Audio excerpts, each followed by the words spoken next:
បកខ្ញុំបាទតាំងសារ៉ាដាសូមជម្រាបសួរលោកអ្នកនាងកញ្ញាពីរដ្ឋធានី Washington សហរដ្ឋអាមេរិកយកខ្ញុំសូមស្វាគមន៍លោកអ្នកនាងមកកាន់កម្មវិធីផ្សាយរបស់សារព័ត៌មាន Cambodia Daily ដែលផ្សាយតាមបណ្ដាញសង្គម Facebook YouTube និងនៅលើគេហទំព័រជាភាសាខ្មែរសម្រាប់យប់ថ្ងៃពុធទី27ខែសីហាត្រូវជាថ្ងៃ4កើតខែភទ្របទឆ្នាំម្សាញ់សពស័កពុទ្ធសករាជ2569គ្រិស្តសករាជ2025ជាដំបូងនេះសូមជូនព័ត៌មានប្រចាំថ្ងៃ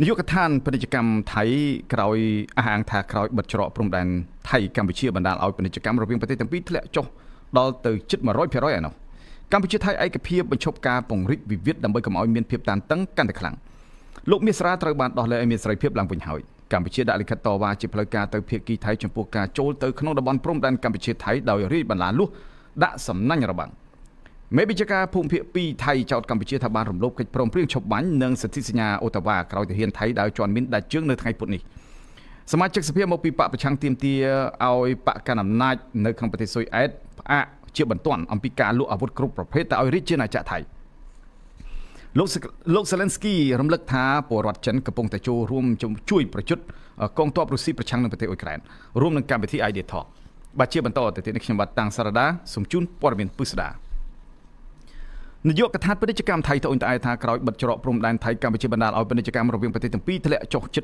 100% ដែលធ្លាក់មកនៅត្រឹមតែជាង300លានបាតប៉ុណ្ណោះក្នុងខែកក្កដាកន្លងទៅនេះសារព័ត៌មានថៃ The Nation បានស្រង់សម្ដីអគ្គនាយកនៃនាយកដ្ឋានពាណិជ្ជកម្មថៃអ្នកស្រី Arada Fongthong កាលពីថ្ងៃទី26ខែសីហាថាការបិទច្រកព្រំដែនរវាងថៃនិងកម្ពុជាបានទាញទម្លាក់ពាណិជ្ជកម្មទ្វេភាគីឲ្យធ្លាក់ចុះដល់កម្រិតអវិជ្ជមានធ្ងន់ធ្ងរប្រពន្ធដដែលលើកឡើងថាទំហំពាណិជ្ជកម្មទ្វេភាគីរវាងថៃនិងកម្ពុជាបានធ្លាក់ចុះមកនៅត្រឹម11កដកសញ្ញា5លានដុល្លារអាមេរិកប៉ុណ្ណោះដែលស្មើនឹង97កដកសញ្ញា 5% ក្នុងនោះការនាំចេញពីថៃទៅកម្ពុជាបានធ្លាក់ចុះមកនៅត្រឹម11កដកសញ្ញា4លានដុល្លារអាមេរិកដែលស្មើនឹង97%អគ្គនាយកនៃនាយកដ្ឋានពាណិជ្ជកម្មថៃរូបនេះបញ្ជាក់ថាកាន់តែធ្ងន់ធ្ងរជាងនេះទៅទៀតនោះគឺការនាំចូលរបស់កម្ពុជាទៅកាន់ប្រទេសថៃបានធ្លាក់ចុះយ៉ាងគំហុកមកនៅត្រឹមតែ$180,000អាមេរិកប៉ុណ្ណោះដែលស្មើនឹង99កដកសញ្ញា 8%កាលពីថ្ងៃទី16ខែកក្កដាឆ្នាំ2025អគ្គនាយកដ្ឋានគយនឹងរដ្ឋកោកម្ពុជាបានចេញសេចក្តីប្រកាសហាមឃាត់មុខទំនិញមានប្រភពដើមពីប្រទេសថៃដូចជាបន្លែផ្លែឈើប្រេងឥន្ធនៈនិងឧស្ម័នឥន្ធនៈរួមមានប្រេងសាំងប្រេងម៉ាស៊ូតឧស្ម័នរាវសម្រាប់ដុតប្រេងខ្មៅនិងប្រេងសាំងយន្តហោះផងដែរការចេញសេចក្តីប្រកាសនេះធ្វើឡើងបន្ទាប់ពីប្រធានព្រឹទ្ធសភាលោកហ៊ុនសែននិងនាយករដ្ឋមន្ត្រីកម្ពុជាលោកហ៊ុនម៉ាណែតបានប្រកាសហាមឃាត់ការនាំទំនិញថៃឆ្លងកាត់ឬនាំចូលប្រទេសកម្ពុជាក្រោយយោធាថៃសម្រេចបិទច្រកព្រំដែនជាមួយនឹងកម្ពុជាដោយឯកតោភាគីកាលពីថ្ងៃទី7ខែមិថុនាកន្លងទៅគិតត្រឹមខែសីហាឆ្នាំ2025ពេលនេះកម្ពុជាបានហាមឃាត់មុខទំនិញពីប្រទេសថៃមានចំនួន11មុខហើយរួមមានបន្លែផ្លែឈើប្រេងសាំងប្រេងម៉ាស៊ូតឧស្ម័នរាវសម្រាប់ដុតប្រេងខ្មៅប្រេងសាំងយន្តហោះអគ្គិសនីអ៊ីនធឺណិតភាពយន្តនិងកីឡាប្រដាល់ថៃផងដែរជុំវិញបញ្ហានេះសារព័ត៌មាន Thai The Nation បានចុះផ្សាយកាលពីថ្ងៃទី12ខែសីហានេះថាកន្លងទៅនេះថាបន្ទាប់ពីការហាមឃាត់របស់កម្ពុជាការនាំចូលប្រេងម៉ាស៊ូតរបស់ថៃទៅកម្ពុជាបានធ្លាក់ចុះ7កដកសញ្ញា 4% ខណៈផលិតផលប្រេងចម្រាញ់ផ្សេងទៀតក៏បានធ្លាក់ចុះរហូតដល់33កដកសញ្ញា 3% ដែរចំណែកផលិតផលសំខាន់ៗដូចជាទឹកដោះគោទឹកសណ្តែកភេសជ្ជៈបើកម្លាំងរួមទាំងកាហ្វេជាដើមក៏បានធ្លាក់ចុះធ្ងន់ធ្ងរជាបន្តបន្ទាប់បាទលោកអ្នកនាងជាទីមេត្រីកម្ពុជាថៃឯកភាពបញ្ឈប់ការពង្រីកទំហំនៃវិវាទរួមបញ្ចូលទាំងសកម្មភាពបង្កហេតុរបស់ទាហានថៃផងដែរដើម្បីកុំឲ្យមានភាពតានតឹងកាន់តែខ្លាំងនិងជៀសវាងនៅការចែកចាយព័ត៌មានមិនពិតដើម្បីបញ្ជិះការប៉ះទង្គិចគ្នាផងដែរគណៈកម្មាធិការព្រំដែនថ្នាក់យុទ្ធភូមិភាគកម្ពុជាថៃ RBC ចេញសេចក្តីប្រកាសព័ត៌មានរួមគ្នានៅថ្ងៃនេះថាភាគីទាំងពីរបានឯកភាពគ្នានៅក្នុងការរក្សាទំនាក់ទំនងជាប្រចាំរវាងបណ្ដាយុទ្ធភូមិភាគនិងតំបន់យោធាព្រមទាំងបណ្ដាអង្គភាពនៅតាមបណ្ដោយព្រំដែននៃប្រទេសទាំងពីរនិងជៀសវាងនៅការចែកចាយព័ត៌មានមិនពិតដើម្បីបញ្ជាការប៉ះទង្គិចគ្នាប្រពន្ធដែលបញ្ជាក់ថារាល់ការធ្វើសកម្មភាពដើម្បីធានាសុវត្ថិភាពរួមបញ្ចូលទាំងការល្បាតការសាងសង់ការពង្រីកហេដ្ឋារចនាសម្ព័ន្ធឬលេនដ្ឋានដែលមានលក្ខណៈការពារខ្លួនជាដើមត្រូវតែស្ថិតនៅខាងខ្លួនឯងប៉ុណ្ណោះដោយអនុលោមទៅតាមលក្ខខណ្ឌនៃបទឈប់បាញ់ដែលភាគីទាំងពីរបានឯកភាពគ្នាជាងនេះទៅទៀតភាគីទាំងពីរក៏បានគូបញ្ជាក់ពីសារៈសំខាន់នៃការពង្រឹងនៅទំនាក់ទំនងនៅគ្រប់កម្រិតដើម្បីកសាងជំនឿទុកចិត្តនិងលើកកម្ពស់ភាពជាអ្នកជិតខាងល្អដើម្បីជំរុញកិច្ចសហប្រតិបត្តិការលើគ្រប់វិស័យនិងការវិលត្រឡប់ទៅរកភាពប្រក្រតីឡើងវិញផងដែរជុំវិញកិច្ចប្រជុំវិសាមញ្ញរបស់គណៈកម្មាធិការព្រំដែនថ្នាក់យុទ្ធភូមិភាគកម្ពុជាថៃ RBC ត្រូវបានធ្វើឡើងនៅច្រកព្រំដែនអន្តរជាតិ ជាំខេត្តឧត្តរមានជ័យនាថ្ងៃទី27ខែសីហានេះដែលក្នុងនោះភាគីកម្ពុជាដឹកនាំដោយលោកពៅហេងមេបញ្ជាការយុទ្ធភូមិភាគទី4ចំណែកភាគីថៃដឹកនាំដោយលោកប៊ុនស៊ិនផាត់ខ្លាំងមេបញ្ជាការកងទ័ពភូមិភាគ2កិច្ចប្រជុំវិសាមញ្ញគណៈកម្មាធិការព្រំដែនថ្នាក់យុទ្ធភូមិភាគកម្ពុជាថៃនេះត្រូវបានធ្វើឡើងចំនួន2លើករួចទៅហើយគឺប្រព្រឹត្តទៅកាលពីថ្ងៃទី22ខែសីហាដែលភាគីថៃធ្វើជាម្ចាស់ផ្ទះនិងប្រព្រឹត្តទៅកាលពីថ្ងៃទី25ខែសីហាដែលកម្ពុជាធ្វើជាម្ចាស់ផ្ទះគណៈកិច្ចប្រជុំគណៈកម្មាធិការព្រំដែនទូទៅកម្ពុជាថៃដែលកម្ពុជានឹងធ្វើជាម្ចាស់ផ្ទះនិងប្រព្រឹត្តទៅនៅថ្ងៃទី9និងថ្ងៃទី10ខែកញ្ញាខាងមុខកិច្ចប្រជុំនេះរដ្ឋមន្ត្រីក្រសួងការពារជាតិកម្ពុជាលោកទាសីហាសរសេរនៅទំព័រ Facebook របស់លោកនៅថ្ងៃនេះថាលោកសូមអបអរសាទរចំពោះលទ្ធផលជាវិជ្ជមាននៃកិច្ចប្រជុំវិសាមញ្ញថ្នាក់យុទ្ធភូមិភាគកម្ពុជាថៃ RBC នៅពេលនេះដោយចូលលើស្មារតីនៃការឯកភាពគ្នាក្នុងការអនុវត្តបទឈប់បាញ់ទាំង13ចំណុចនៃកិច្ចប្រជុំវិសាមញ្ញ GBC កាលពីថ្ងៃទី7ខែសីហាឆ្នាំ2025កន្លងទៅឲ្យមានប្រសិទ្ធភាពតែទន្ទឹមនឹងបញ្ហានេះក្រសួងការបរទេសនិងសហប្រតិបត្តិការអន្តរជាតិបានចេញសេចក្តីប្រកាសព័ត៌មានកាលពីយប់ថ្ងៃទី26ខែសីហានេះថាទោះកិច្ចប្រជុំវិសាមញ្ញគណៈកម្មាធិការព្រំដែនថ្នាក់យុទ្ធភូមិភាគកម្ពុជាថៃ RBC ត្រូវធ្វើឡើងជាបន្តបន្ទាប់ក្តីក៏ភាគីថៃនៅតែរំលោភបំពានទៅលើកម្ពុជាដដែលយ៉ាងណាក៏ដោយសារព័ត៌មានข่าวសររបស់ថៃបានដកស្រង់សម្ដីនាយករដ្ឋមន្ត្រីស្ដីទីថៃលោកភូមិធម្មវិជ្ជយាឆៃចុះផ្សាយកាលពីថ្ងៃទី26ខែសីហាម្សិលមិញថាចំពោះកម្ពុជាដែលបានដាក់សម្ពាធបង្ខំឲ្យថៃរុះរើបន្លាលួសចេញនោះគឺរដ្ឋាភិបាលថៃគ្មានសិទ្ធិសម្រេចលើរឿងនេះទេព្រោះបានប្រគល់សិទ្ធិការពារព្រំដែនឲ្យកងទ័ពថៃជាអ្នកដោះស្រាយអស់ទៅហើ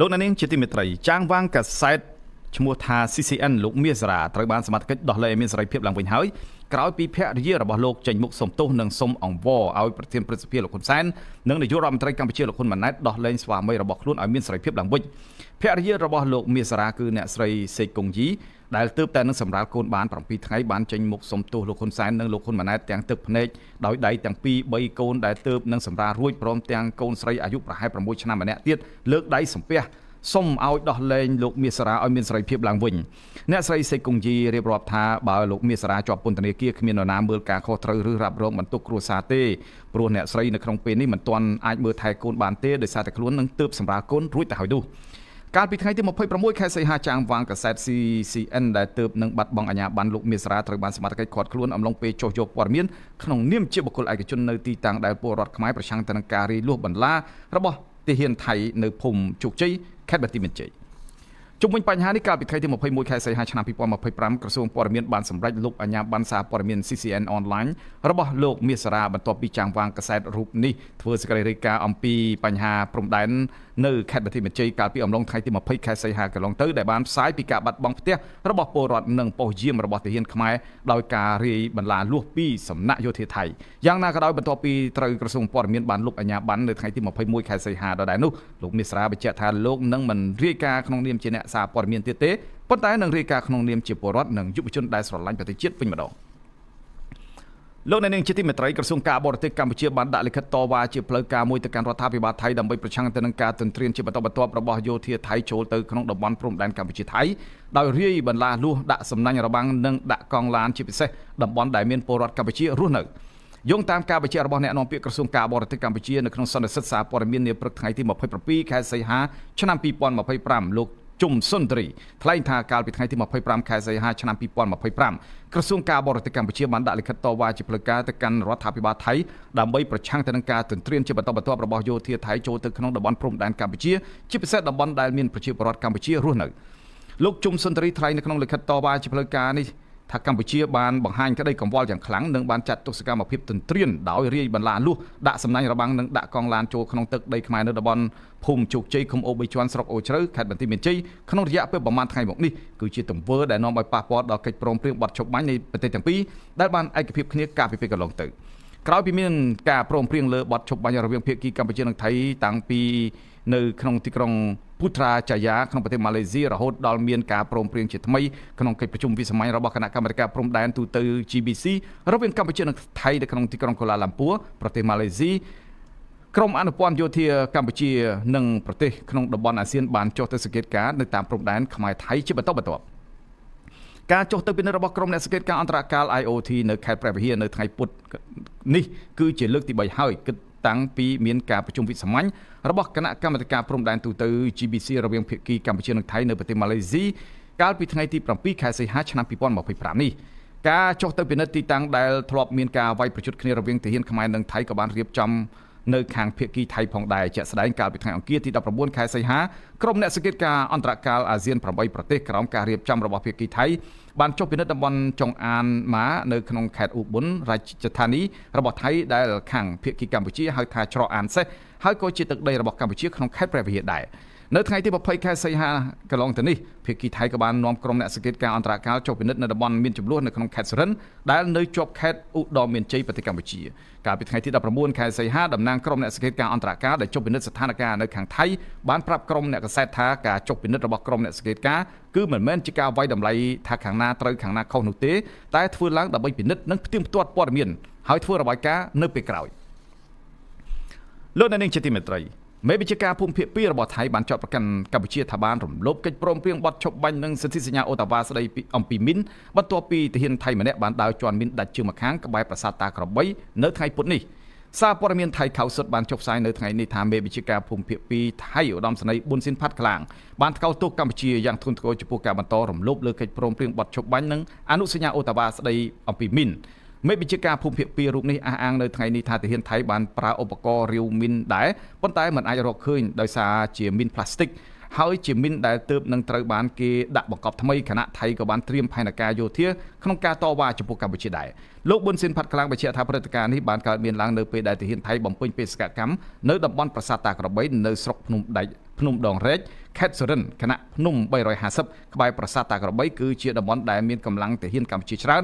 និងមានក្របមីននៅជុំវិញនោះនៅក្នុងសន្និសីទសារព័ត៌មានជុំវិញការចោទប្រកាន់របស់ភាគីថៃអំពីមីនកាលពីថ្ងៃទី18ខែសីហាឆ្នាំ2025អនុប្រធានទី1អាជ្ញាធរមីនកម្ពុជាលោកលីធុចលើកឡើងថាតំបន់ដែលទាហានថៃរងគ្រោះដោយសារមីនគឺជាតំបន់អតីតសមរភូមិពីចំនួនសង្គ្រាមស៊ីវិលផ្ទៃក្នុងរបស់កម្ពុជាអាជ្ញាធរមីនកម្ពុជារូបនេះបញ្ជាក់ថាចំពោះគ្រោះថ្នាក់របស់ទាហានថៃដែលបណ្ដាលមកពីក្របមីនគឺដោយសារតែក្រុមទាហានទាំងអស់នោះនាំគ្នាឈ្លានពានចូលក្នុងដែនអធិបតេយ្យរបស់ប្រទេសកម្ពុជាតែប៉ុណ្ណោះសារព័ត៌មាន Cambodia Daily នៅមិនទាន់អាចតាក់ទងលោកប៉ែនប៊ុនណាអ្នកនាំពាក្យរបស់រាជរដ្ឋាភិបាលកម្ពុជាដើម្បីសុំការបំភ្លឺជុំវិញការដើរជាន់មីនពីសំណាក់ទាហានថៃនៅថ្ងៃនេះបានឡើយទេរហូតមកទល់ម៉ោងផ្សាយនេះបាទលោកអ្នកនាងជាទីមេត្រីនៅពេលនេះយើងចូលដល់នីតិព័ត៌មានអន្តរជាតិ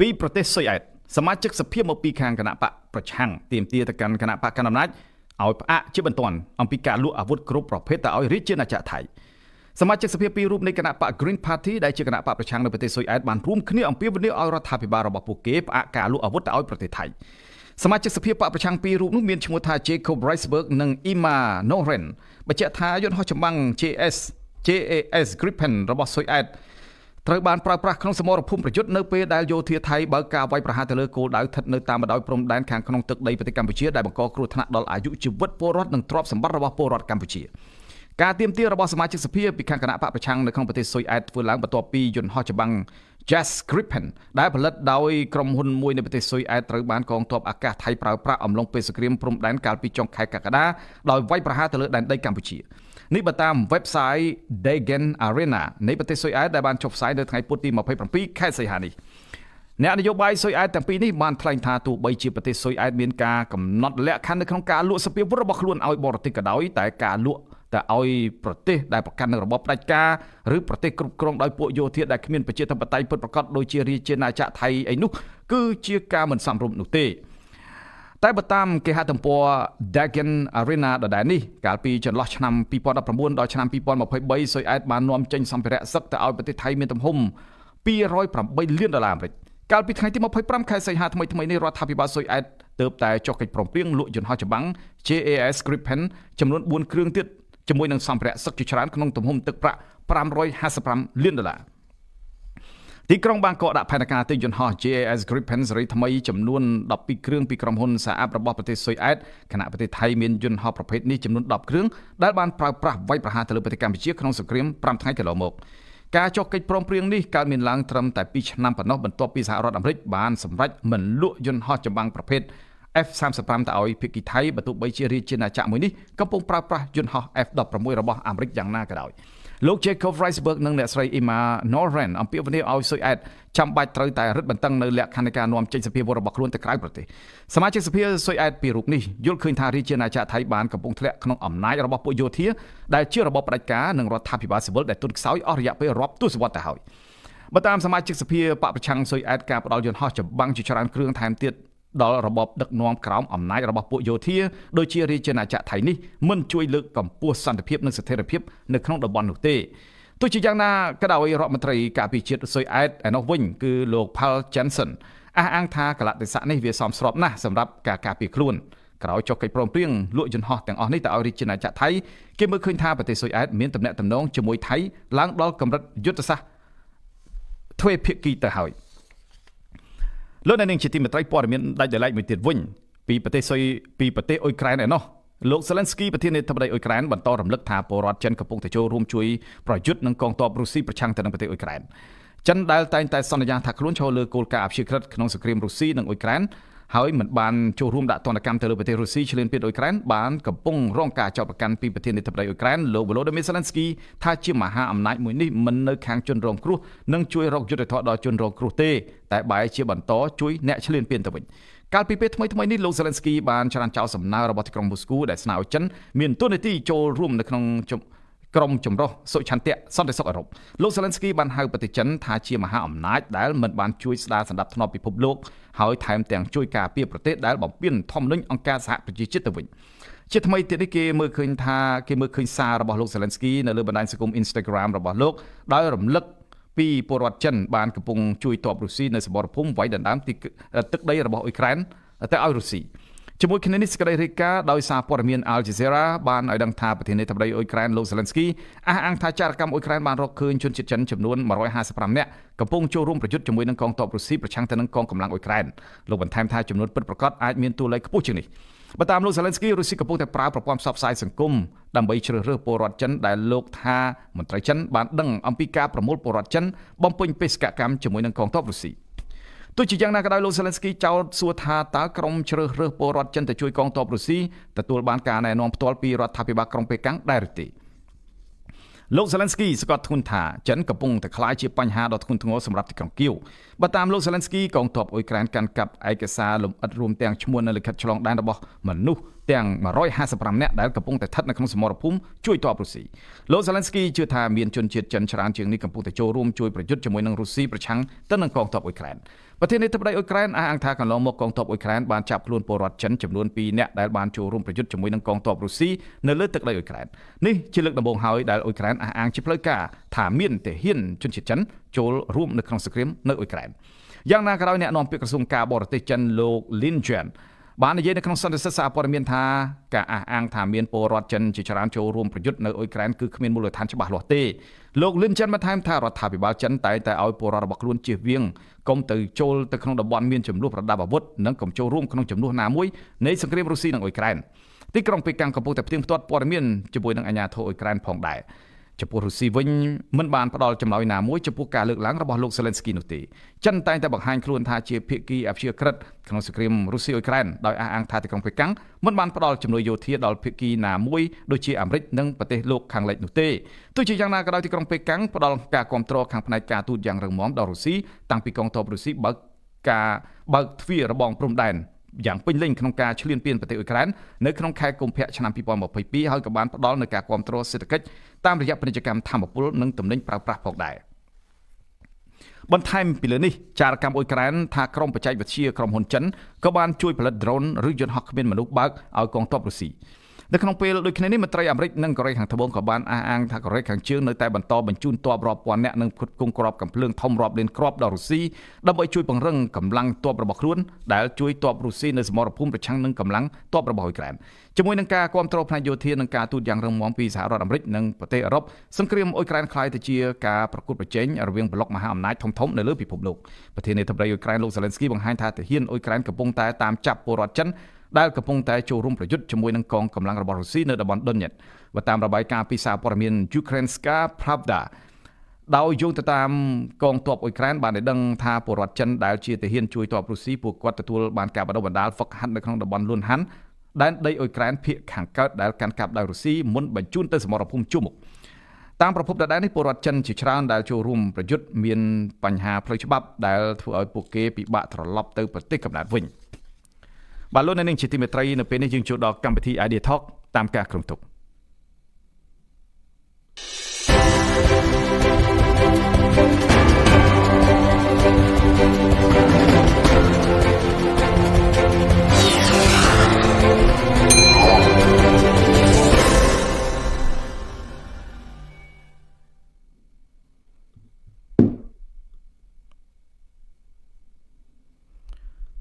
បាទសូមស្វាគមន៍លោកអ្នកនាងមកកាន់កម្មវិធី Idea Talk នៃសារព័ត៌មាន Cambodia Daily បាទនៅក្នុងរាត្រីនេះវាគ្មិនរបស់យើងគឺលោក Michael Alfaro លោកគឺជាអ្នកកាសែតអាមេរិកលោកនឹងចូលរួមពិភាក្សាទៅលើប្រធានបទស្ដីអំពីតើអំណាចរបស់ប្រទេសកម្ពុជាបានមកពីណាប្រសិនបើលោកអ្នកនាងមានសំណួរឬយោបល់សូមសរសេរនៅក្នុងប្រអប់ comment ខាងក្រោមនៃកម្មវិធីផ្សាយរបស់យើងតាមអាសយដ្ឋាន www.facebook.com/withoutfearofeverkh បាទសូមជម្រាបថាកិច្ចសម្ភាសន៍នៅក្នុងរាត្រីនេះយើងនឹងសម្ភាសន៍ជាភាសាអង់គ្លេសជាមួយលោក Michael Alfaroបាទសូមជម្រាបសួរ Hello Mr. Michael Alfaro Yes How are you? I'm doing well here in the United States. Wow, you go to Cambodia for a couple of days but you can speak Khmer very well. Sounds so clear. Thank you. Do you miss Cambodia? Of course I miss Cambodia. Since I've been back home in the United States, Cambodia is actually in my heart. I think about them every second, every minute. I hear their messages. I read their messages every single day. They continue to inspire me with their choice of choose peace, not war. So yes, I miss Cambodia dearly. What do you miss Cambodia the most? Which part of Cambodia? I miss being with the people and being with the people on the border, all the way to the capital, just seeing their resolve and pursuit of peace. Just seeing honest people, honest farmers, honest workers, honest craftsmen. All they do is they live their daily lives, and they try to earn an honest living. While you have an aggressor from Thailand who's locking them out of their homeland, who's locking them out of their the roads where they can access food, medicine, and their jobs. And it's absolutely depressing to see everything that's unfolding and to see Thailand continue to violate the ceasefire that President Trump brokered. Yeah. Okay, Michael, before we going to the very deep into our conversation, our discussion tonight in Cambodia and the morning in America, I would like to, briefly a little bit about your trip to Cambodia. You have arrived in Cambodia on August 13, correct? After flying out from the United States and return to the United States by August 19, because you leave Cambodia in August 18 and arrive there in August 19.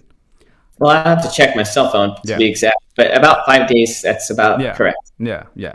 So during that short visit, your Facebook Live report from Cambodia and Thailand border conflict zone reached a global audience, Since returning to America, you have continued to challenge Thailand and defending Cambodian online.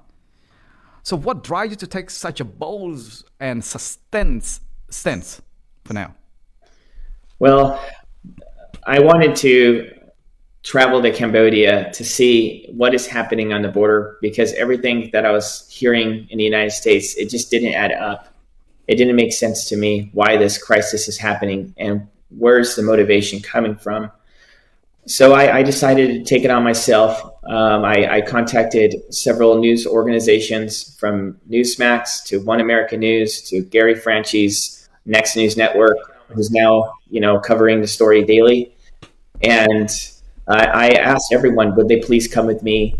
They all have White House press credentials. They all have White House correspondents on their teams. And we need to get the message exactly what is happening here, because there could be a breach of President Trump's ceasefire, and the war is immediate.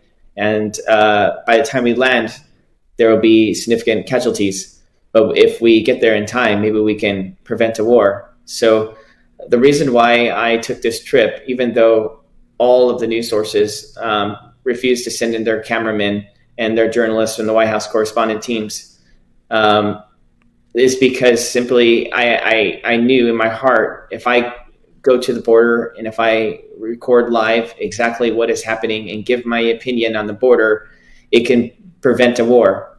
And so I paid my own flight. I received credentials from the Minister of Information from Cambodia. I relayed to Steve Chung, the president's family, that I was going as, a journalist. And I went and I reported, and I think my mission was successful. We reached 9 million views in 1 hour, 100 million views worldwide to date, and still climbing and counting. I have gained 495,000 followers on Facebook organically in just 5 days. I mean, this is about 100,000 followers organically every day. And many pundits and many critics told me, nothing is going to come out of Cambodia. You'll be lucky if you get any retweets or any following at all. There's nothing here to gain from going to Cambodia. But I think putting myself on the line, my reputation, my family safety, my safety, it just shows the world that they're wrong. That there are millions of people, 17 million Cambodians worldwide, that is calling on the world, the free world exactly, for peace and to choose not to engage in war. Yeah, Michael, traveling to Cambodia in the middle of the tension border conflict is a high risk, as you know that the decision was made is really difficult. So what compelled you to go there at that particular moment? And to be clear, was your mission entirely independent, or you were invited or supported by anyone in Cambodia? So you said earlier that you just go there with your own money, right? Correct. So I whenever I do move a delegation, whether it's for media, whether it's for humanitarian or NGO work, you always want to seek proper authorizations from the country. So I sort out with my motive. I contacted Cambodia and through a journalist, Soisa Peep, and I've asked permission, and I said I will not get on a plane unless I have a written letter from the Minister of Information that gives me authorization to interview the Deputy Prime Minister, and see and tour the border crisis. When we submitted the letter for approval at that time, One American News was committed to send in their White House correspondent team, and I was going to be acting as the leader/producer and help facilitating the news and not be on the camera. But everyone canceled the trip because they got a safety brief that a war was likely to break and there'll be casualties, and maybe for our safety we shouldn't go. But I gave my word to Cambodia that I would go and seek for myself. And to be honest with you, I'm biased towards Thailand. I have long business relationships with Thailand. I have worked in 2018 with the Thai rescue team. We rescued children from a collapsed dam in Laos. Our work was covered and published on the UK Daily Mail, the UK Metro, the Associated Press. Our work was covered even at the US Embassy, gave praises for my work. And the team I worked with was Thailand, and Thailand NGOs and even Chinese NGOs. And we were able to, put all of our politics aside and focus on humanity. So, and just the history of Thailand, taking in refugees from the secret war, helping out even with refugees during the Pol Pot War and the killing fields. I came in here more sympathetic towards the Thailand side. However, seeing the footage, it doesn't deny the facts. Seeing,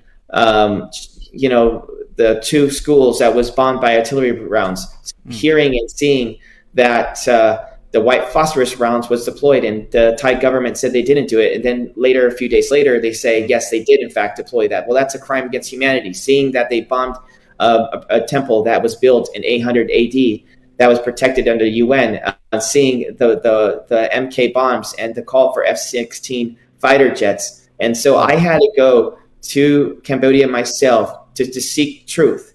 And I have to, with my own integrity, I have to report on the facts. And the facts are Cambodia is not the aggressor. Thailand is. And there are disturbing facts that are coming from Thailand's side that I absolutely disagree with. These are decisions made on my own fact-finding and my own investigation. This has nothing to do with Cambodia's telling me that they're innocent, and here's why. Everything that I pushed out is on my own dime, my own expense today. I've lost over $10,000 on this mission, but God has blessed me as a businessman, and I'm very financially secure. So I took it on myself because I thought if this is a moment in my life where nobody pay you at all. We could save a war. Go ahead. So nobody pay you at all? Nobody paid me a dime. Nobody. Okay. So I have a question. If Cambodia were to pay me $1, I would have to register under the Foreign Registration Act. I would have to disclose that publicly and file a report with the Department of Justice, the U.S. Department of FinCEN, which is our financial law enforcement, the Lobbying Disclosure Act from the House and U.S. Senate, and even the White House. And so, but I did not receive any payment from Cambodia's government. Yeah. I am not responding on behalf of Cambodia's government. I'm responding on the behalf of the American people, my own personal interests, and I am responding as a concerned United States citizen, and I'm acting in the capacity of a freelance journalist. Michael, how do you know Soy Sapip? Why you contact Soy Sapip? Why are you able to contact him? Well, Soy Sapip put out, some news about renaming Highway 4 to, Donald Trump Highway. It reached over 2 million views on social media. Prior to that engagement, I saw his social media post about defending their side of the argument that they are not, in fact, the aggressors, which got my attention. But I was watching closely, so I reached out to Soy Sapip. I learned that he was also part of the delegation of the 1991 Paris Peace Accords that helped establish what is, in fact, the country lines that defines what is the property and the rights of Thailand and what is the rights of Cambodia. So with all of his insights, I said, maybe we can do something. Maybe we can help bring this out to the mainstream or bring this news story to the United States. And so I engaged Soy Sapip and I said, if you can give me a written letter with approval from the Ministry of Information, then I will deploy a team, or if I will go myself and I will see it myself by firsthand, everything that you're saying, in fact, if it's true. Yeah. So, Michael, some critic question about your credibility is pointing to your roles as a White House correspondent and suggesting that it is a misrepresent. So how do you respond to these criticisms, and what would you say to those who doubt to your legitimacy? Well, thank you so much for bringing up this question. Thailand lied and said that I was a White House correspondent. I never once said I was a White House correspondent. I never once in my application to Cambodia that I said I was a White House correspondent. I never said on any post, on any interview, on any article that I was a White House correspondent. Okay. In the application from the Ministry of Information, we have a White House correspondent credentialed journalist who is going to be with me on the team. He was the one that was supposed to be interviewing the Deputy Prime Minister, and even Minister of Information, Minister of Tourism. He was the one that was supposed to be covering the news story and be on the camera and the spotlight. And so what happened was, because everything happened so rapidly, I bought my ticket to Cambodia 6 hours before I got on a plane. And just imagine trying to tell your wife that you're going to report on news on a war zone, and I'll be back in a few days. That conversation wasn't easy. So by the time I arrived at Cambodia, the government, because of the time frame, just wasn't caught up to speed. And somehow I think because I stepped in and I reported it, and I made it very clear, I'm acting as a journalist. I know I came here with White House credentials with the team from One American News. However, I'm acting as a lone journalist, and we're going to get this interview completed, and we're going to solicit it to the AP. And I have some contacts who are interested in the story as soon as we cover it. So we went to go ahead and cover the news. And what happened was the deputy prime minister, someone who was managing his social media account, stated that Michael Alfaro, White House correspondent, interviews, deputy prime minister. And by that time it was out there, it was already too late. I wasn't even aware of the post because I was on immediately after the interview. I was on a 6-hour convoy with a military detail to the border for my protection to cover the live stream. So by the time I got done with, the live stream with the border, it reached out millions of views. People are, I was branded as a White House correspondent. And I reshared it on my post, but I told them that you can go on Facebook and you can correct it. All you have to do is just remove the title and just say journalist. But it's already too late. It's already out there. And what Thailand is doing is they're using the loss in translation of information. They're using it to discredit what I had to report and what I saw from my eyes. And that's their only defense that they have is a typo. But the question is everything that I've reported on, everything that I have said today is from eyewitness first-hand accounts. Everything that I've said and I've reported has been truthful. And the only defense that Thailand has is to find ways to discredit the reporting and to delay, and to hide from the truth. Because there's a thing we say here in America: he who hides nothing hides nothing. Go ahead. Michael, I see your Facebook posts a lot. I have been researching to your Facebook. I know that you never post that you're a White House correspondent on your Facebook whatsoever. And also, I research a lot, go deep down on your photo. Your family have so much like a photo with President Donald Trump and his family. So tell me exactly, what is your role with the family of President Donald Trump? Thank you. So my role has always been consistent for the past decade. I'm a consultant to President Trump's family in various capacities. I'm considered on what we call the unofficial side. Okay, so the official side is when you're a White House or federal government employee.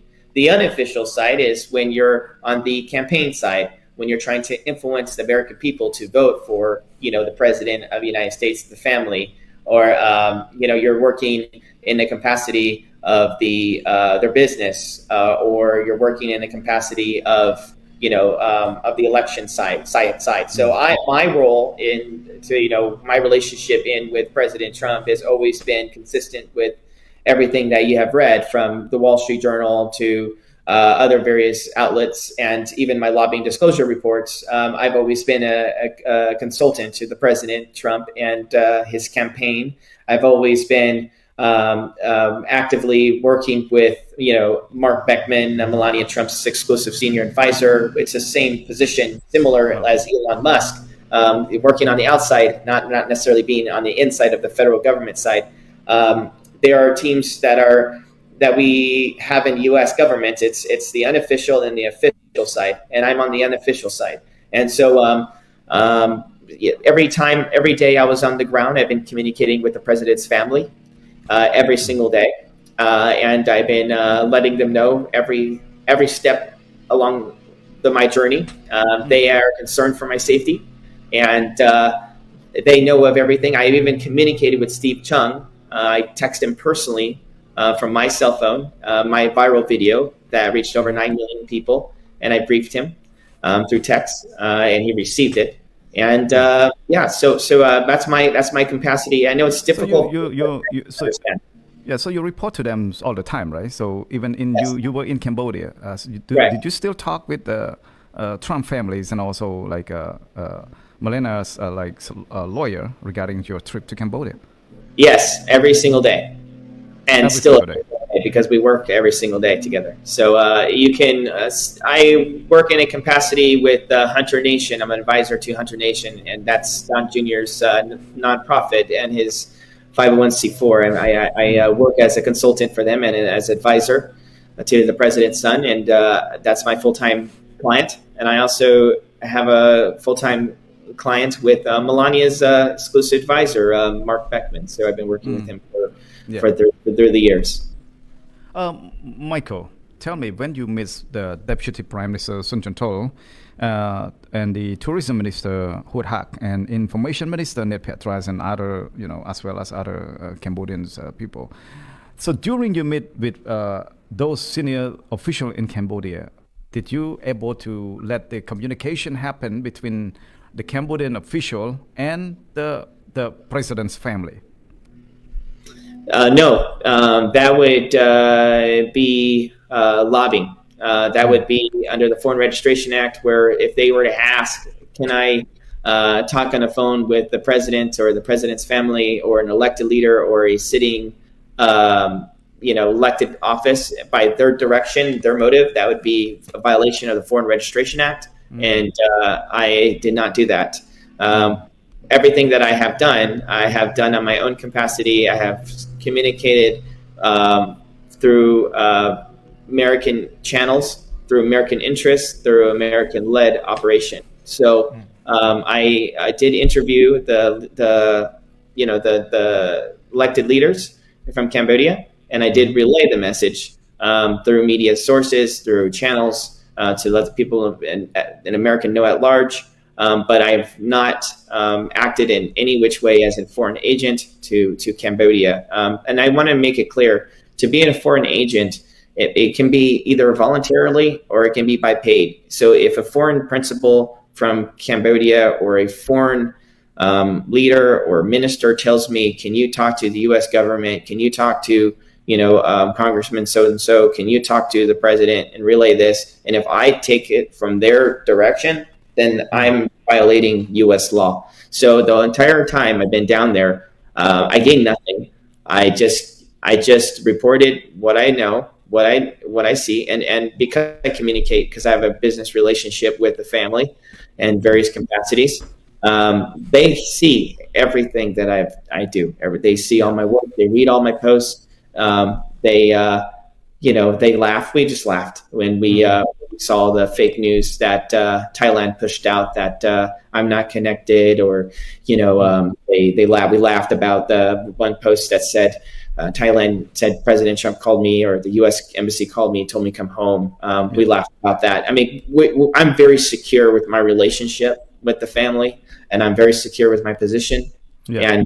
And so I can care less what Thailand thinks or what they're alleging false narratives about me, because look, they're doing this about me, American citizen that has nothing to gain, no business. Like really, I have more gain business or more lose business opportunities with Thailand than Cambodia.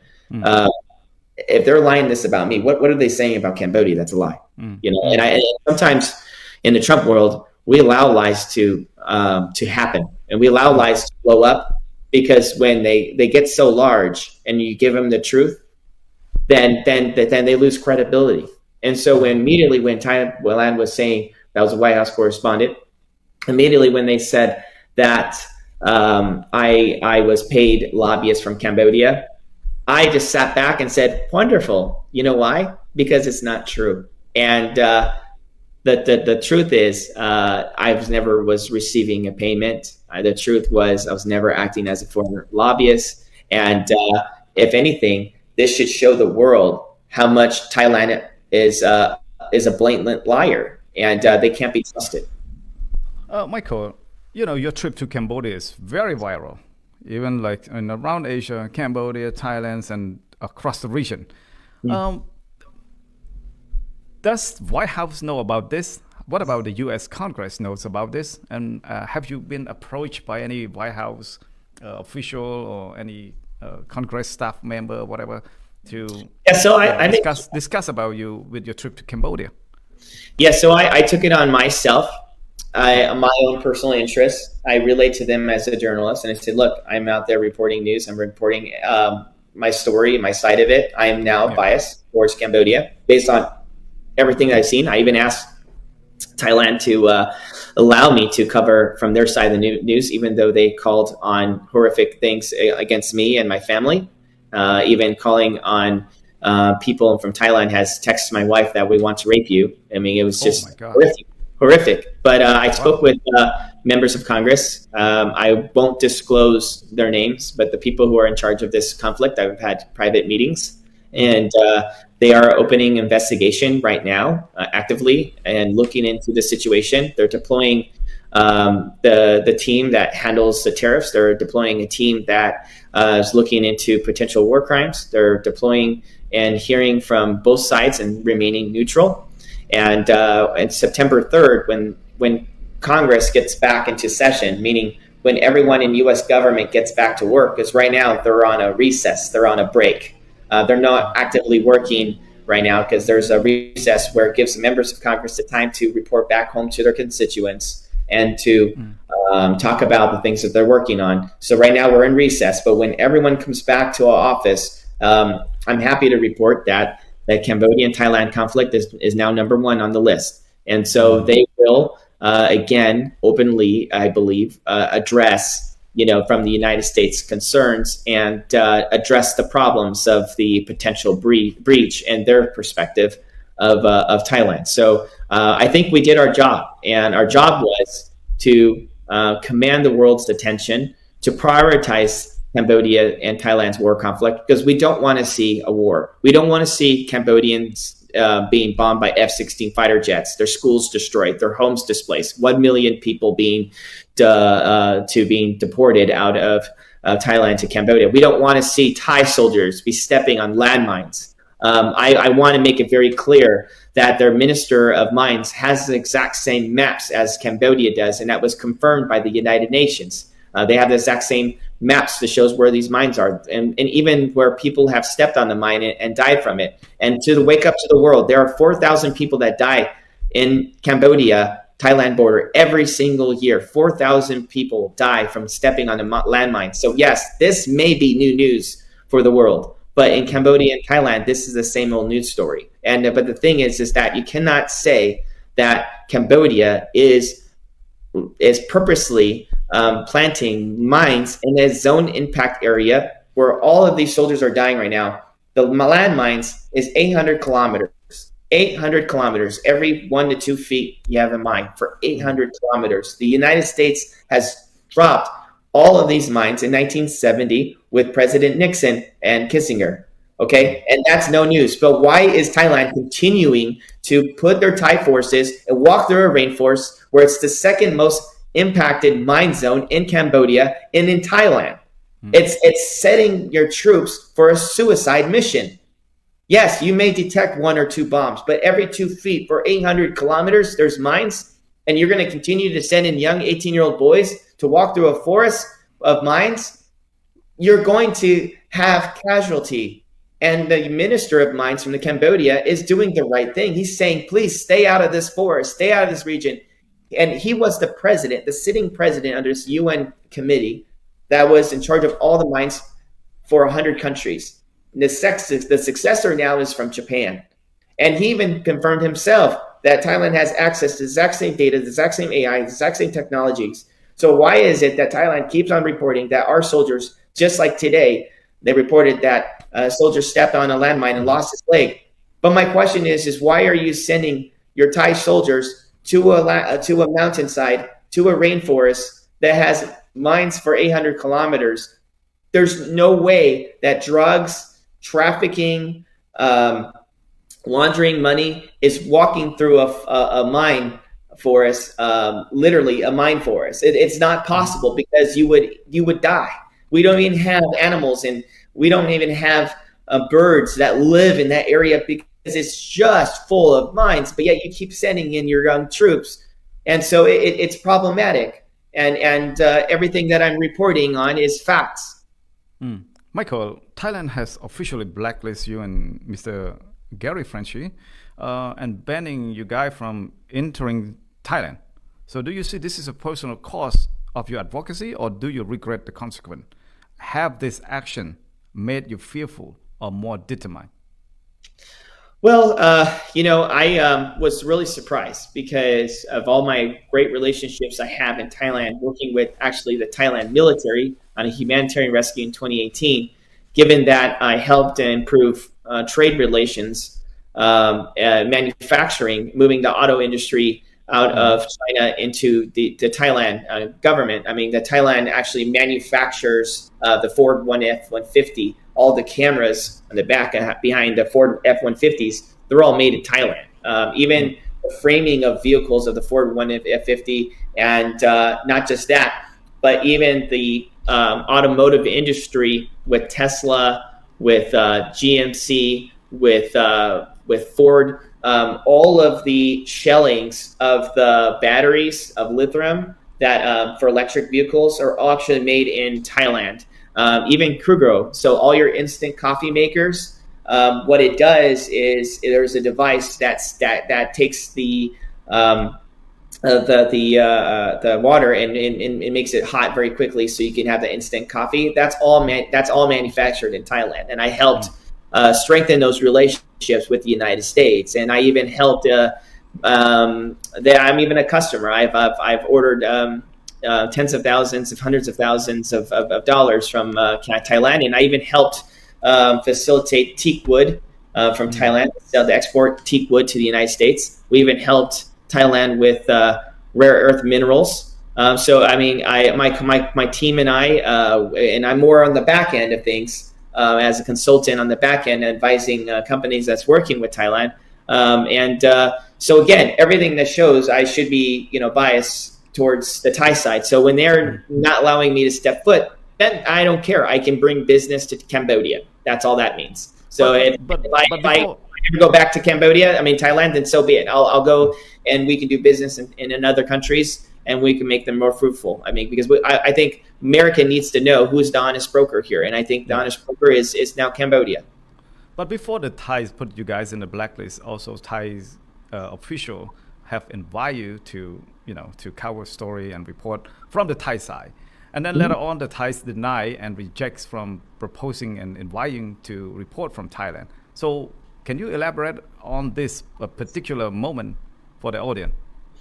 Right. Well, so I was being slandered. I was being told that I was a lobbyist, right? Thailand said that I was a not fair journalist. I'm not a real journalist because I didn't have a news organization or any recent publications. They were slandering me in every which way. And then they kind of said, oh, if Michael was serious about being a reporter, then he would come on our side and he would report the news. And when they said that, I got all kinds of text messages on my phone. And I said, I would love to welcome that opportunity to hear from their side because I'm here to seek truth. And so people were telling me, the president's family saying, let's not engage here. It's concerned about your safety. And I said, no. If I'm here on a mission and if I'm here for truth, then I have to hear on their side. As a conservative, as a man of principle, you have to always hear from both sides to draw a line of who's right and who's wrong. And so I was willing, and that's why I didn't go live.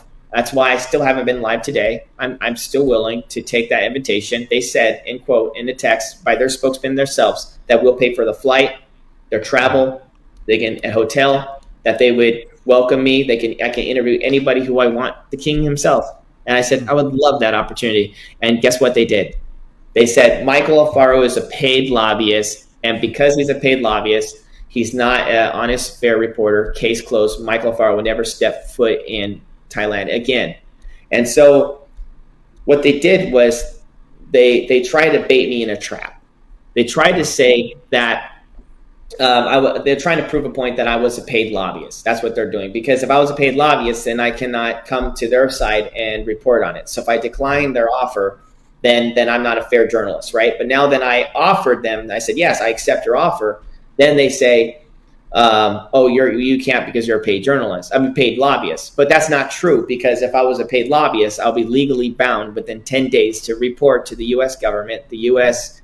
Department of Justice, the U.S. Department of FinCEN, the U.S. Lobbying disclosure report under the House and the Senate that I've been paid as an agent for Cambodia. So that's not true. So again, what they wanted to do was they wanted to put me in a position where it discredits me.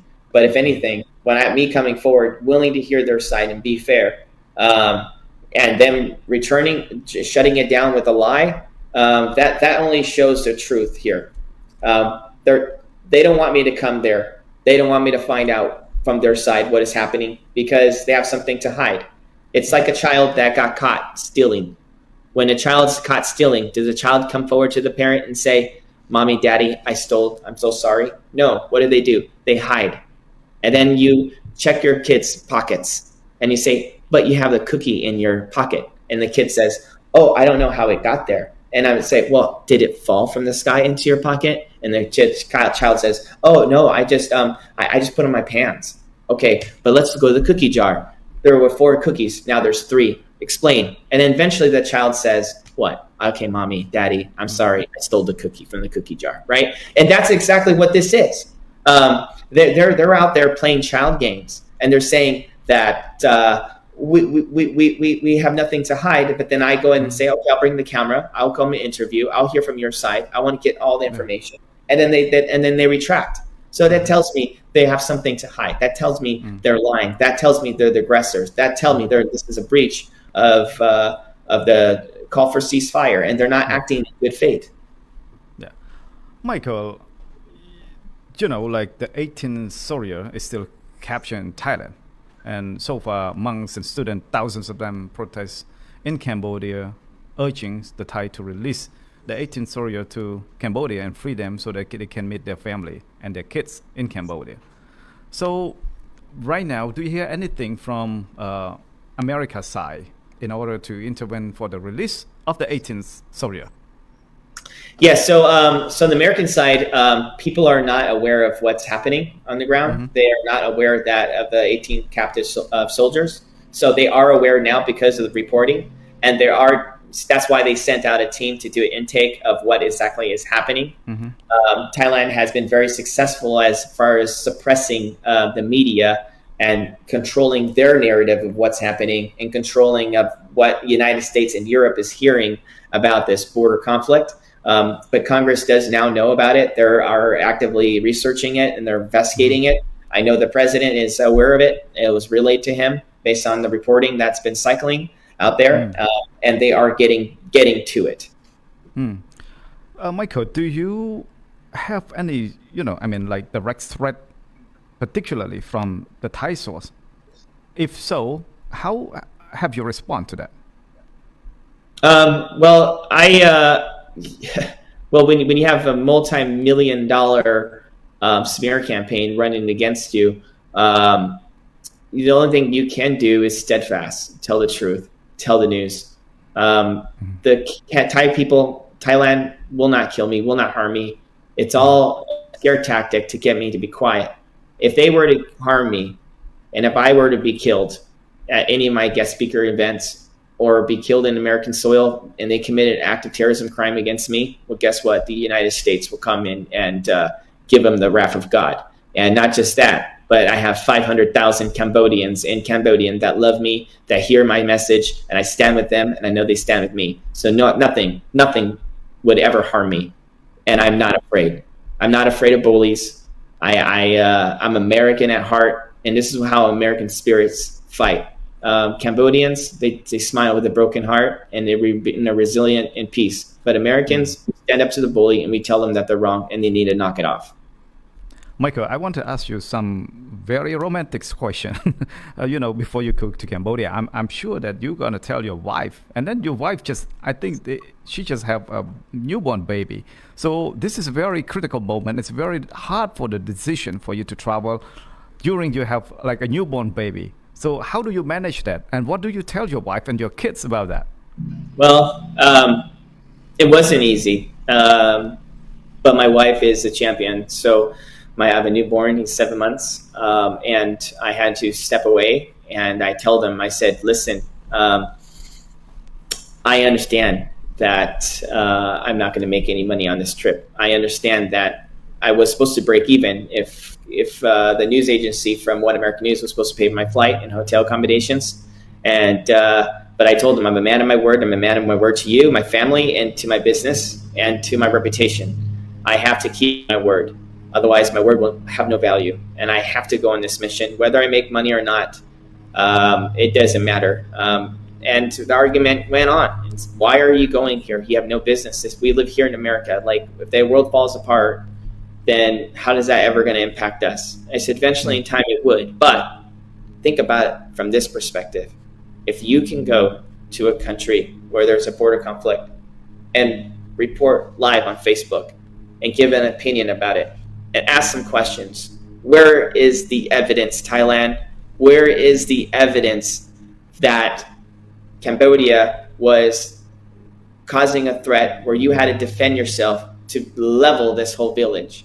And if I ask that question, and if everything that I'm seeing here in the United States is true, and if I go to their soil, to their troops, to their border, to their wall, to their leadership, and if I ask them that question, and if we can prevent a war and save lives, well, that's the meaning of life.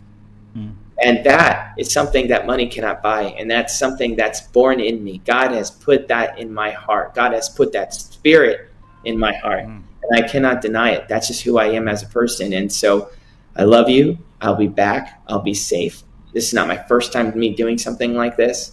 And this won't be my last. But as long as God puts it in my heart and my spirit, I will continue to report the truth. So you said you want to keep your word. Why do you have to keep your word? And why does it matter? Well, it's something that's installed in me as a United States Marines. As a United States Marine, your integrity is everything. And I just have it in me. I have to keep my word. If I tell you I'm going to help you, I'm going to help you. If I tell you that my answers are, I'm not too sure what good can come from this, then that's exactly what this is. But when I put my reputation, as a business leader, as a person, I keep it, and that's why I'm where I am at. That's why I have access to the president. That's why I can facilitate meetings, and I can get in front of the line for any one of my clients. I can get the president's attention because the president, what he loves, what he wants from his people is loyalty. And that's what I bring. I bring loyalty to everyone, and that's who I am as a person. So that's why I'm successful. I'm successful because of loyalty. Look behind me. I have a picture with Melania, Trump, my kids, all of us. This was done during Easter, and I have another picture of President Trump with me in the picture. I have the lanyard when I met the president. I have all my office.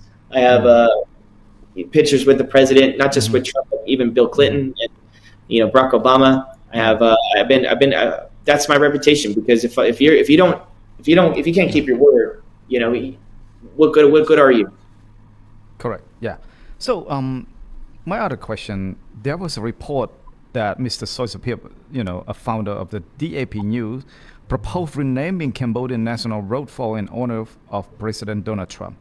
While you were in Cambodia, did you hear anything official from government leaders regarding this proposal? Yes, so I spoke with the Minister of Tourism, and he said he would love the idea. He would embrace the idea. He thinks it would be good for tourism, good for safety, and the Cambodian people want it to happen, and it's going through its process. And so it continues to get momentum. And I cannot wait until that happens, because that will take a victory lap. That 140-mile highway will be named after President Trump. We have yet to see something like that in America, and that would speak volumes, and that would resonate with every American, 50 million Americans that voted for President Trump. That would resonate deeply with them. Wow. So right now, do you follow up about that? Yes, I do follow up with that, and they said that they're in the process of review. And so it's going to take its government channels, but everything that's been reported actually has been reshared on their state news, on their local news. And so we definitely have the momentum, and I think it's going to happen in just a matter of time.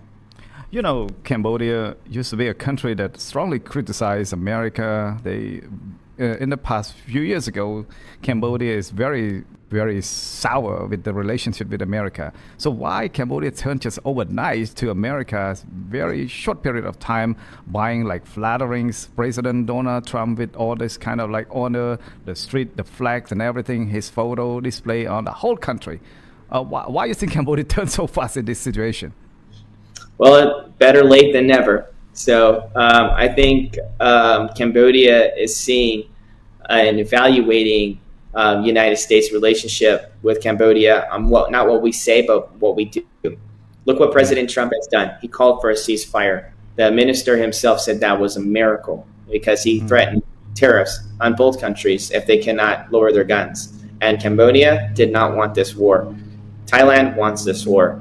And so that in itself is a miracle, because what they don't want is a war. That's going to set them back. They finally have peacetime for over 22 years, and now there's a war that's going to happen, and that's going to cripple their economy. And so they're turning to the United States because of the actions that we've done. My reporting forced the Thai king to call the prime minister, and he said, "Please take down the video. And if we can take down the video, we'll engage peaceful talks." The last time this has happened, there was a 7-year period of silence where Thailand and Cambodia did not speak to each other from the top senior level, because you say the Thai king called to the prime minister in Cambodia to take down your video live? Correct. And that's why I took it down. I suspended it because I wanted to allow Cambodia and Thailand to have delegation. They need to delegate this problem. And so if I had a role in it where I shine light and they don't want to have a journalist, a foreign journalist or foreign person that comes into their conflict zone and shine light and criticize both one another, I'm okay with that, because this is not about me and my popularity and my fame. This is about the solution. The solution is we need to end this war. The solution is 18 soldiers needs to come home today. The solution is the dead bodies on the Cambodians from the Cambodian fallen soldiers on the soil of Thailand or Cambodian soil. They need to be able to retreat their lost and their fallen soldiers, the soldiers who died in battle. They need to get them home so their moms can properly bury them and give them the respect that they deserve. That is the mission. It's not about me. It's about the mission. And the mission is to end the war, to bring attention, to bring accountability, and to return the soldiers. As soon as the soldiers are returned home and the body are buried, I can go on and go on my life. But as long as Thailand is going to continue to hold these people against the will, refuse to comply with international law, and continue to call on harm on myself and my family and my reputation, well then guess what? I'm going to continue to speak up, because the most powerful thing I have is my voice, and the most powerful most powerful treasure we have as American is the God-given right for free speech and free press and free media. Michael, Thailand is expanding its military power by purchasing Gripen fighter jets from Sweden and submarine from China. From your perspective, how will this acquisition shift the balance of power and impact regional security? It's concerning, I think, for the United States and the Trump administration that they're taking a step away from the United States. And the reason why they're doing this is because they don't want to behold to principles of peace. They want to be a proxy for China, and they want to expand their territorial line in Cambodian soil. They have their own interests and their own motivation that benefits themselves and benefits China. And so that's why they're stepping away from the United States from trade. And if we sound alarm and if we cover the news and if we report the facts, I think President Trump will be very, very upset about this, and he could fix this problem very quickly. Yeah.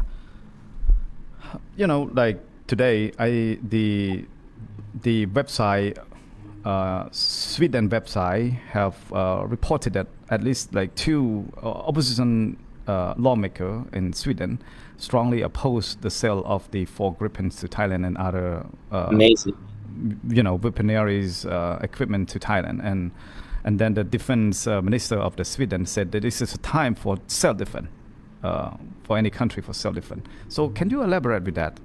Well, I think that's wonderful. That's wonderful that we actually have strong lawmakers in Sweden that's fighting for truth. They are aware of what the border dispute is. They know that Thailand is committing crimes against humanity. That's calling in fighter jets to displace over 35,000 people. And there are people that are speaking up. I would actually encourage to look into the 2 congressional leaders from Sweden, and maybe we should meet. We as a community, as a Cambodian community and Americans abroad, need to write to those congressional leaders and explaining what exactly is happening, and maybe they can call in for intervention to bring peace and stability in the region, and that we'd welcome not just United States intervention, but Europe's intervention. That is critical that is critical for the longevity and the stability in the Southeast Asians and the Oceans summit. So I think that that's terrific news. And the defense spokesman, of course, he's going to continue with the order because it brings in millions and millions and hundreds of millions of dollars, over $1 billion of sales, and it helps their economy because their economy is in debt because they're supporting a war in Ukraine versus Russia. So getting the financial support from Thailand is critical for them right now. But there are principles that we have as humans. We must avoid war at all costs. And I feel that if Cambodians and if the Cambodian government were to write letters to Sweden and expressing great concerns to lawmakers, I think this would be helpful because then they can intervene. And let me stress another point. Most of these rounds that are engineered, and even though they're designed and manufactured and developed in Sweden, most of the technology still comes from the United States. So as long as it's 5% engineered in the United States, President Trump can intervene and tell Sweden to not continue to deploy weapons to Thailand. He has that power and the ability to do so. He can even threaten Sweden to defunding the aid that we support them for their sovereignty. So President Trump, at the bottom line, is in control, is in charge. And he can make the swift action as soon as he hears and truly gets to weigh in after everything goes through its own process. Wow. Michael, despite agreeing to the certain points, ceasefire protocol, the Thai military continued to deploy barbed wires and use long-range acoustic device against the Cambodian civilians in Banteay Meanchay's province. So what do you believe is the real reason behind this aggressive action? The reason behind this aggression is that prior to World War II, I hear and I read that Thailand had more land. And because the Paris Peace Accords was established, they were awarded less land and Cambodia was awarded more land. And that was because Cambodia was helping the United States in World War II in some capacities. And they were helping in the United States with the Vietnam War. Thailand wasn't. And so not in certain wartime capacities. And because of that, there was the lines have been drawn. And now there is propaganda from China that's influencing Thailand. And Thailand is pushing out propaganda that the border lines are not fair and that they belong to Thailand. And it's been disputed over 500 years. Even the president acknowledged that. But the truth is, since 1991, we established the lines, and what Thailand's doing by violating this is they're testing President Trump. They're testing his resolve. How is he going to respond? And this benefits this war and disable to bring a bring a disruption in the Southeast Asians really benefits China for the long game. So that's exactly what's happening. So buying this kind of like bullying, is there going to be a tariff consequence to the Thailand from the United States?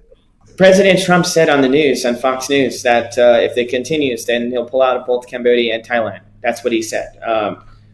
My suggestion is yes. I think that ultimately Thailand could face tariffs.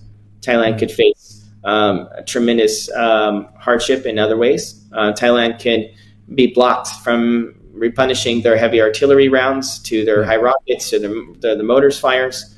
And as soon as that happens, then it's obviously Israel will follow. Israel has sold a number of firearms for Thai forces. I think that just changing gears really quick, I think Cambodia should come out publicly and support Israel and support the call of the release of the prisoners held in captivity in Gaza. And because they have common grounds, they have common causes. They can come and say, look, we don't want war. The world doesn't want war. Return the soldiers home so we can end the war. Same thing what Israel's doing is the same thing what Cambodia is doing. And if they were to align with Israel, then guess what? Israel won't sell any more firearms to Thailand. And I think that it benefits when you exercise peace. Go ahead. Michael, do you intend to testify before the U.S. Congress on Cambodia and Thai conflict? If so, what key message would you deliver to Americans lawmakers? Well, I would welcome that opportunity. I would welcome to testify in open hearing everything that I've seen, everything that has been done, and I would report exactly what happened. You have two schools that was bombed by heavy artillery shells. Those heavy artillery shells were deployed from Singapore. Did the weapons exchange for Thailand, and Thailand, leveled with Singapore artillery rounds two schools. And the only schools in the region where these people can learn how to read, write, and work in a factory. And they destroyed that. They also destroyed innocent bystanders' homes, leaving 35,000 people displaced. I would testify that the 1 million people that have been deported from Thailand to Cambodia, they haven't been given food or shelter or the chance to collect their personal belongings. They were left inhumanely. When Cambodia deports Thai people from Cambodia to Thailand, they're given a food box, water, the time they need to collect their personal belongings, and they deport them back. I would testify that Thailand said that they didn't use white phosphorus rounds, but later, a few days later, they came back and they said that they used white phosphorus rounds on people. And I would highlight the war crimes that they committed. I would talk about my video and how it went viral when I went to cover the border and the news and the threats that was told upon me, the lies that was said about me. I would come forward about the calling on the Thai Royal News, the Thai Royal Army News. They said they want to harm me. They want to rape my family. That this is who we're working with, and and we would have a deep, lengthy discussion. I would absolutely welcome that, because again, I hide nothing. I have nothing to hide. I have nothing to gain. The only thing I have to gain from this is my pride that by me reporting, by me speaking, by me sharing and bringing light to this border conflict, we can prevent a war, and that's what President Trump wants. Michael, finally, do you plan to return to Cambodia in the near future? If so, and what would be the purpose of your next mission? Well, my mission is solely focused on returning the soldiers home, returning the dead so they can have proper burial, to advocate everything I can in my power to bring peace in the region. I would love to return back to Cambodia very soon. I won't reveal the hand and what I'm trying to develop behind the scenes, but I would like to look at maybe some humanitarian possibilities, and also to see how we can continue to advance American business interests in Cambodia. And I want to see how we can continue to align with each other and to protect one another. So I will just keep it vague for now. But as soon as we have further development, I will gladly go public about my next move. But right now, I would say the move is in progress. But there's so many news in Cambodia reported that you plan to raising fund to build home and school for the people along the border who lost their home, lost their school, and whatsoever. Is that real? So yes, I'm actively looking at it, but there's a number of things we have to look at. Number one is how much is the UN going to pay? What are they going to cover? How fast will the turnaround would be? We heard that Japan has announced to donate $1.8 million for the displacements of the families. So we have to figure out what the developments are. What we want to see is what are the actionable plans that's happening. And if there's a need and if there's a way where we can fill in a gap to help develop and to help rebuild Cambodia, then yes, I'm all in for that. And we're actively searching stakeholders, investors, people from the faith-based community, from the Buddhist and the Christian community that wants to help for purposes of humanity. And as soon as we get some commitments, then we'll probably make some announcements. But right now, it's all so fast, right? And two is that if we were to rebuild anything, we want to make sure that rebuild is going to be safe, for the people. We don't want to rebuild and put people in harm's way, because the people suffered enough from Thailand, and we want to be thoughtful. So before we we jumped a gun. I want to make sure it's done right. And also, whatever you hear in the news, whether if it's from Cambodia or Thailand or the United States, if it's not from me, then it's not news. A lot of times people speak for myself, and I don't approve that because it creates misinformation. Like I'm a White House correspondent, and some other things that was said, like I'm a lobbyist for Cambodia. If you haven't heard from my channel, or if you haven't heard it from my voice, then it's not true. And also, there's a lot of fake portfolios out there about myself too. If it has a blue checker, then it's real. It's from Michael. Okay, if it doesn't have a blue checker, then it's not from Michael. My last question. What was the impression that Cambodian people leave on you? We want peace. In Cambodia, they don't say hello, they don't say goodbye. They greet you with a statement, we want peace. It reminds me of Israel. In Israel, it's the only language where you say peace when you say hello. It means shalom. And that's what shalom means, peace. And because when you survive a genocide, they just changed the whole meaning of hello. It's peace. But Cambodia, it's a statement. We want peace. From every child that you see that's 5, 6 years old, to every middle-aged adult, to the elderly in the wheelchairs, to the high-ranking officials, to the prime minister and deputy minister himself, we want peace. And the impression that they leave on me is this is a country that survived 2 genocides, a ghost mountain, 3 million people dead, and they're cherishing every second, every day that they don't have a war conflict. And they're so happy for 21 years not having war. That's their pride possession, is peace. And I want to be on the side of peace. I want to stand on the side of history, of resilience. I want to learn like the Cambodian does, like they teach their young people.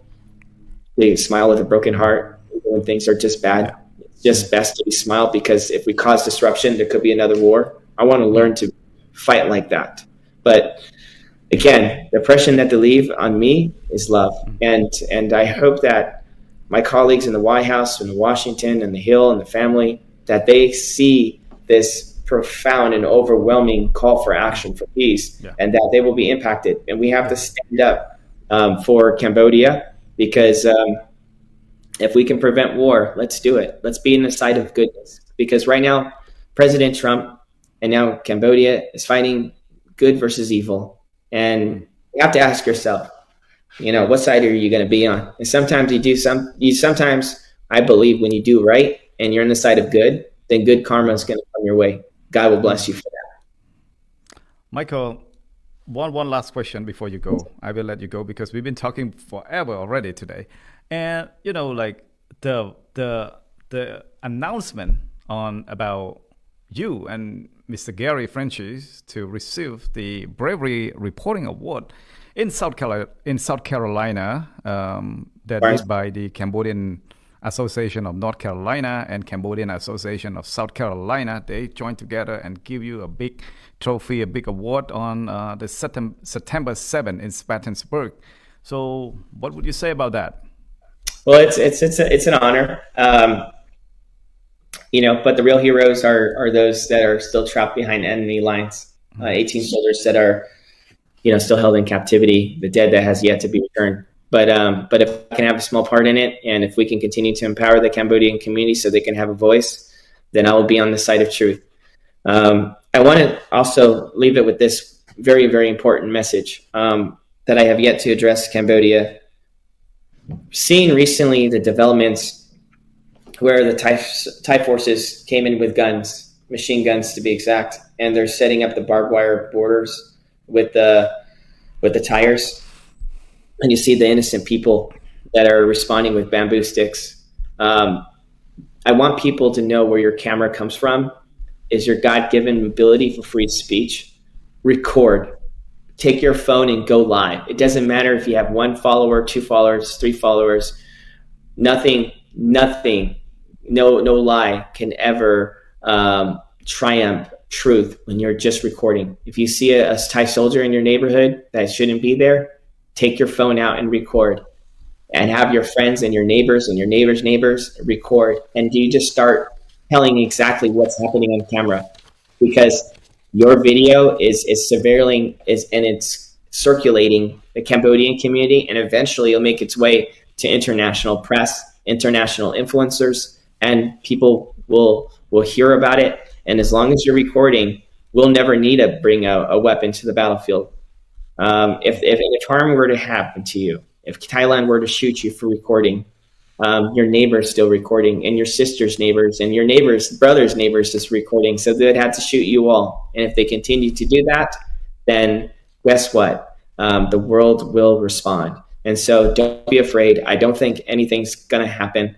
You just have to continue to be vigilant, right? Know your environment, know your surroundings. But whenever you see a Thai soldier out there that doesn't belong there, if you see them putting up barbed wire or fence, all you have to do is just take your camera, pull it up, go on Facebook Live, record, and show the world who is the aggressor. And if you can do that and you keep it up, I believe we can have lasting peace. Thank you so much, Mr. Thank you. Alfaro, for your time with the Cambodia Daily. Thank you.